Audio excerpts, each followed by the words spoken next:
my Dharma talk on the myths of meditation.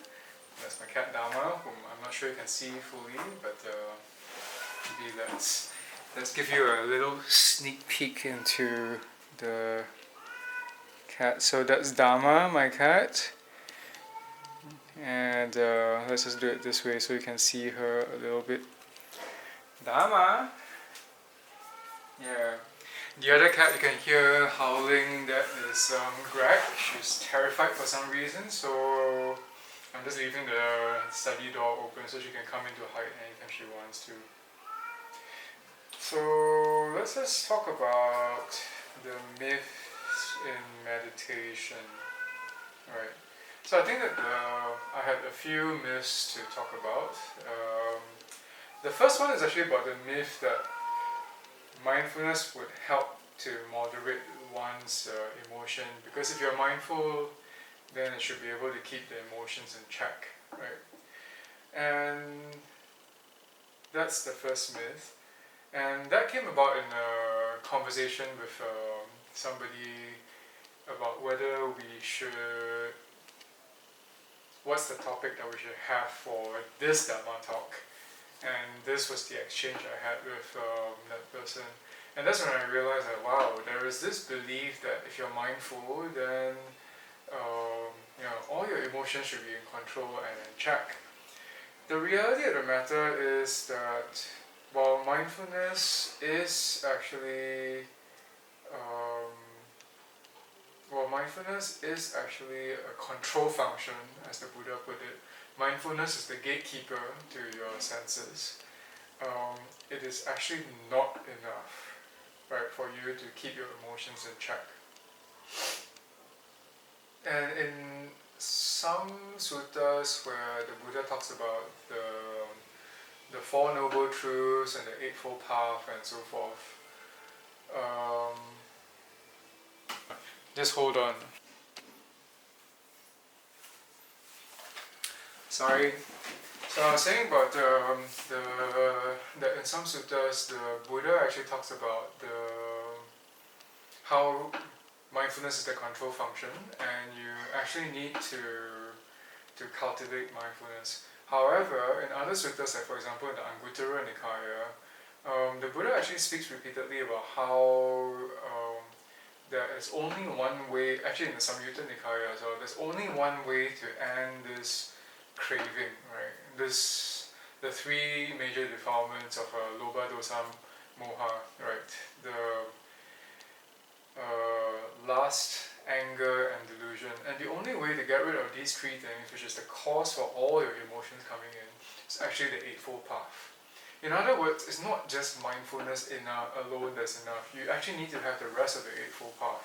Whether it's like right view, but more importantly in my mind, more important than mindfulness are actually the two things, right, of the second factor of the Eightfold Path, right motivation or right intention, samma sankappa, and the sixth factor of the Eightfold Path, which is not samma sati, actually samma vayama, right, which is actually the point when you already start to cultivate mindfulness, especially the mindfulness of the mind. And what I mean by that is that if you look at samma vayama, like right effort or right striving, it comprises of two broad buckets, right? You actually do whatever that's needed to increase your wholesome mental states, and you do whatever is required to reduce the unwholesome mental states. Now, that in and of itself requires you to understand and be aware of what is mindfulness in the first place. What is the mental state that you have in the first place? Whether your mental state is wholesome or unwholesome. So that's actually linked to some degree of mindfulness where you're aware, okay, this increases, my mind is actually a bit default, and like having done this, that increases the mental state of like defilement. Or that doing this, it reduces that defilement. Or if my mind is not actually default, that doing this increases the wholesome mental states, like things not just of like lack of anger, but also equanimity, compassion, and so on and so forth. So that actually is the thing, and the whole of these are the two core of the Eightfold Path that's needed actually. Now, I think we kind of lost Dharma. She's like off camera, but right next to you so you can hear her. And bye, Dharma. So that goes back to the first myth, right? That it's enough to be mindful and then all your emotions are in check. No, right? You actually need a lot of this second factor, the Eightfold Path, right? Of having the right motivation of like making peace, being kind, being gentle, and also the sixth factor of are you doing things that are increasing the wholesome mental states or decreasing the unwholesome mental states? The second myth I want to address is actually about that mindfulness is the only way to enlightenment, and hence the seventh factor of the Eightfold Path, Samasati, is the most important. Right? And this has unfortunately come about because of the Satipatthana Sutta, where if you were to read the phrase ekayana, that has been unfortunately translated into the only path. Now, this is something that I've dived into a fair bit because I was like, okay, I'm not sure if you're aware, but I've tried to actually do a lot of study of both the Pali, actually not really the Pali, but the English translations of the Pali, and directly comparing that with the Chinese agamas. And in the case of the Satipatthana Sutta, and in particular this particular phrase of the only path, the Chinese is actually quite interesting because ekayana is variously translated, and this was, mind you, by the Chinese translators. They translated from the Sanskrit and the Pali, right, the later versions, into Chinese. Ekayana is translated as to 一入道, right, which literally means like 一入道 means like one entry path, meaning that it's like a one-way street, right? And what then, if you were to also, what I've also heard is actually that ekayana, this is what Ajahn Brahm says, ekayana, if you were to also read it in the Vinaya, is also used in exactly the same context where it talks about this is a one-way street, a one-way path. So in other words, mindfulness is not the only path to enlightenment, right? In fact, the rest of the Pali canon is very, very clear that the Buddha repeatedly talks about how, you know, the way to enlightenment is the whole of the Eightfold Path. It does not mean that the seventh factor of Samasati is, you know, more important than others. So that's the second myth, right, of this. The second myth that I want to address, that mindfulness is the only way, and thus mindfulness is the only thing that you need. No, you need the whole of the Eightfold Path. Samasati is important, but it's not the only factor, right? And with the right mindfulness, that does lead you in that direction to ultimate nirvana, but you need the rest of the Eightfold Path. I personally am of the understanding that why is it that if you're mindful that it, you know, is actually a very important condition for you to become enlightened. Linked to what I said earlier about Sama Vayama, right? And if you were to look at the four establishments or the four focuses of mindfulness, right? You know, in the seventh factor, it's always the first focus is actually like focusing on your body. The second one is on Vedana, right? Whether your six senses, are they pleasurable, not pleasurable, or neutral? The third one is on Chitta, right? The state of your mind. And the fourth one is actually on the Dhammas, right? The awareness of like what is that causality, right? And I think that the reason why these four focuses of mindfulness are very important in leading you to you know, ultimately Nibbana is that these four things of your body, your experience or like Vedana, your mind, or also this understanding of like the Dhammas or the conditionality, these are the four areas where we tend to actually have our sense of self around, right? Either our sense of body, how we look, right? Which you can see that I'm not really particular about how I look, which is the reason why I'm dressed the way I am with no gel hair. Whether the experiences you had, right, are those the pleasurable things? Is that you? The unpleasurable things? Is that not you? You know, the sense of the mind, right? The consciousness that you have, the mental awareness, right? Is that actually your sense of yourself? Or also in the ideas that you have of like how the world should be, right? That's where if you look at all these arguments about no, doing this is the right way, doing that is the wrong way, that's actually like people imposing themselves, projecting their sense of self around this identity, around that, okay, this conditionality, this set of views and rules, right, is actually me, right? So that's actually the starting point.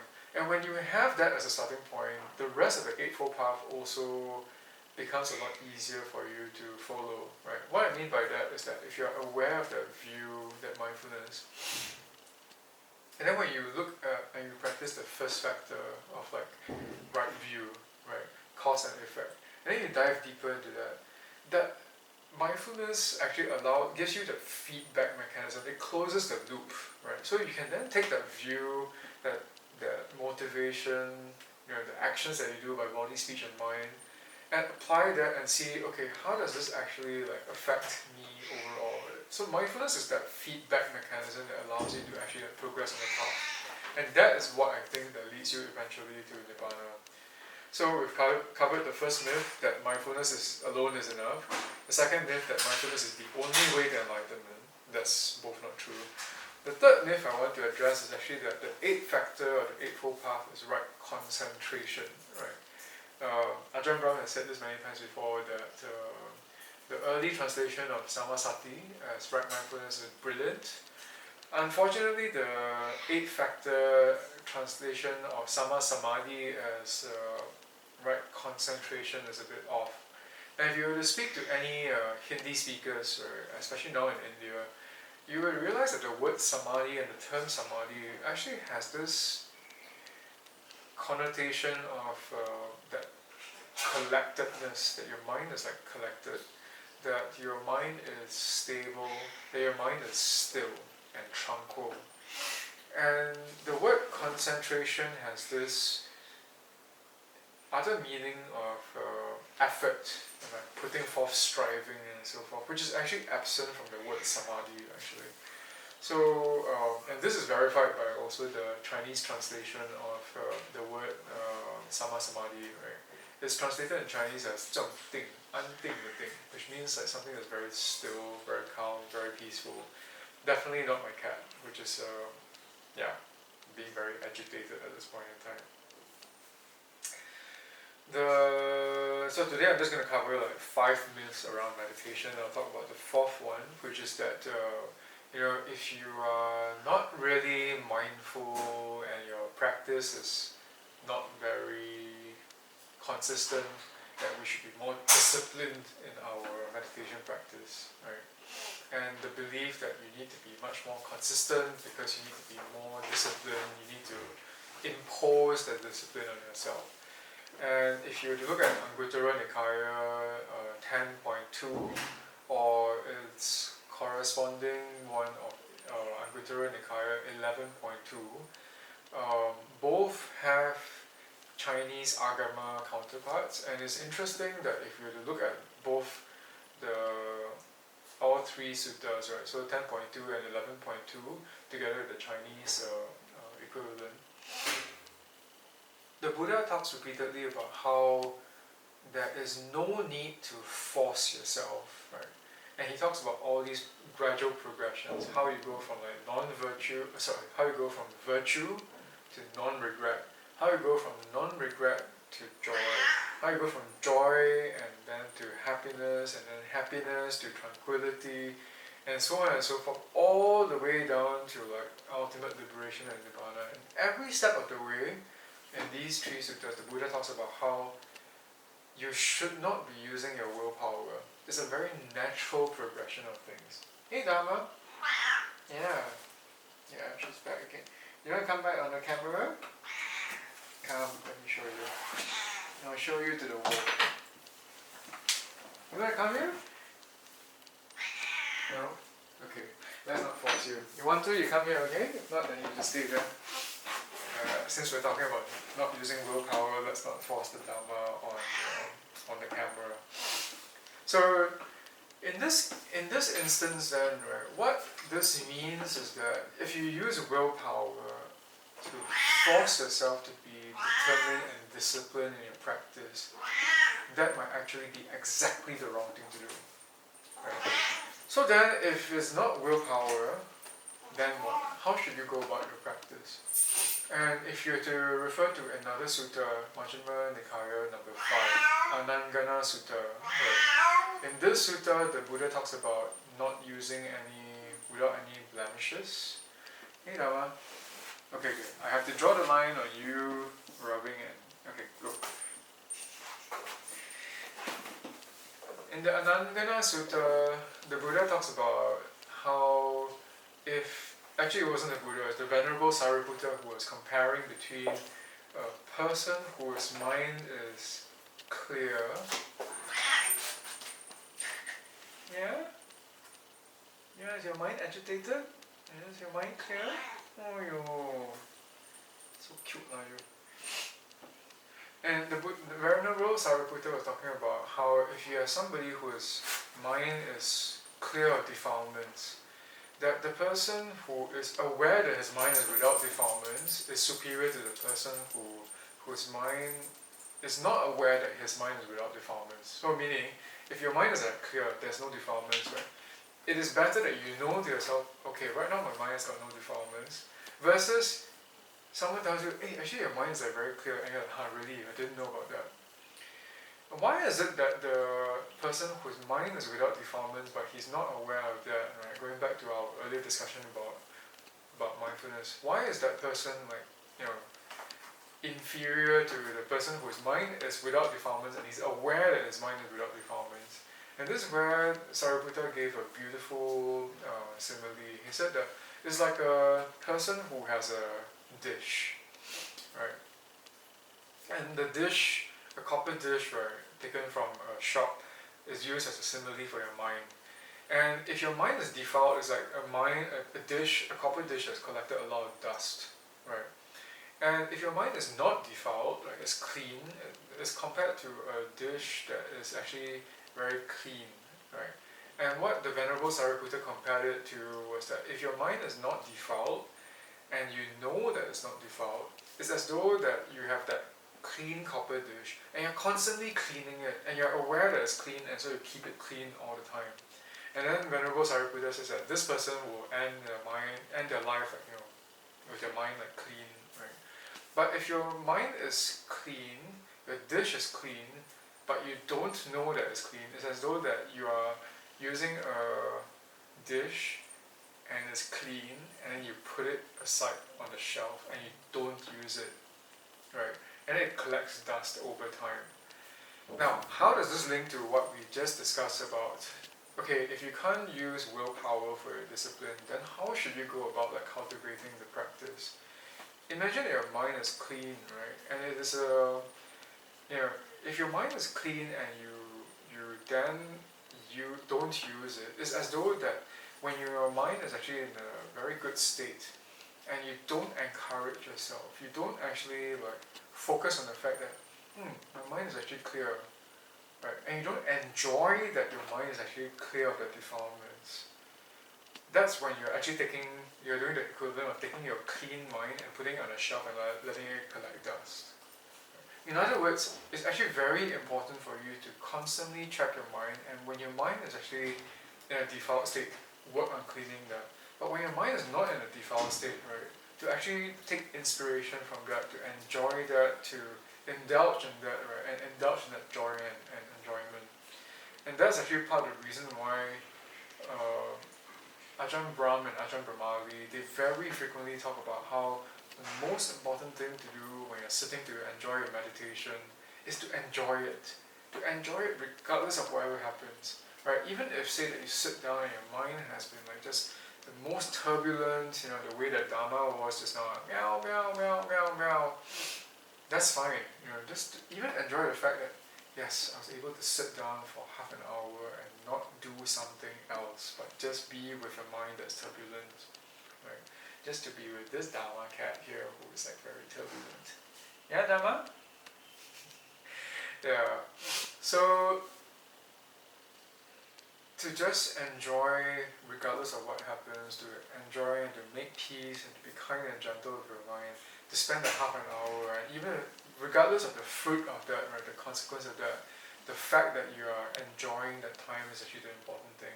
And if you have got these like wonderful meditations where your mind is just so calm, so peaceful, even better, right? Then to just really indulge in that.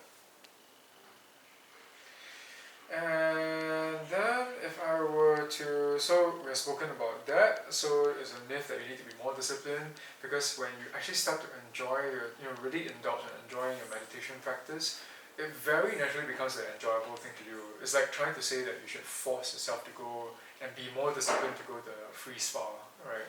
The best spa in your life, and you can enjoy it every day, and if I were to tell you that, okay, you have to be disciplined to go do that, you'd be like, are you nuts? I will very naturally go and do that anyway because it's fun, right? So that's the myth. The myth is not to be more disciplined. The myth busting fact is to indulge and to enjoy your meditation practice. So related to this myth is actually the last one on like, oh, we should only focus on like removing the hindrances, the defilements, and like suffering. And I've already mentioned about the Anangana Sutta. But I think that one other thing is actually that there are a couple of suttas in the Samyutta Nikaya where the Buddha was like falling ill, and also that there were monks that were falling ill. And what happened then was they actually asked someone else to recite to them the 7 enlightenment factors, the 7 bhujangas, right? Like mindfulness, tranquility, and so on and so forth. And in the suttas, they actually talk about how, after these 7 bhujangas were recited to that person, it's as though that miraculously their illness was cured. And I think that this is actually an important point to highlight, because oftentimes in the suttas, they talk about the hindrances, they talk about defilements and suffering and removing that. But equally important is actually that there is also this talk about like things that are inspiring and positive as well. And the 7 bhujangas being one example of that. Right? And when these inspiring things are recited and brought to mind, they actually have this very energizing effect. So the path is actually not just about like just removing suffering and hindrances and stuff like that. It's equally about cultivating joy, cultivating contentment, cultivating the positive things that are in your mind actually. And by cultivating these and focusing on these things, you actually inspire yourself, which then creates this positive feedback loop that allows you to grow. And if I were to go to the example of in the Vinaya, right, when Lady Visakha makes a request of the Buddha to say that, can I have the right and privilege to actually buy and sponsor every monk that is with you for this rains retreat? And the Buddha asked her, why do you want to do this? And she said, so that when I see a monk in a robe, I will actually feel inspired and happy. And I will feel happy that I contributed to this venerable one's progress. And with that happiness, that helps me like progress on the spiritual path. And the Buddha said, sadhu, sadhu, sadhu, right? Great. I will give you this, and then he actually quoted and said that this Lady Visakha is doing the right thing. And you think about that, it's the same thing about like, it's not just, the path is not just about like removing all the bad stuff, it's also about focusing on the right things, the bright things, the good things, what makes you happy, what makes you inspired, what brings all these wholesome states to grow, right? So it's not just about removing the unwholesome, but it's also equally about like growing the wholesome, inspiration, wholesome happinesses, like kindness, gentleness, peace, and joy.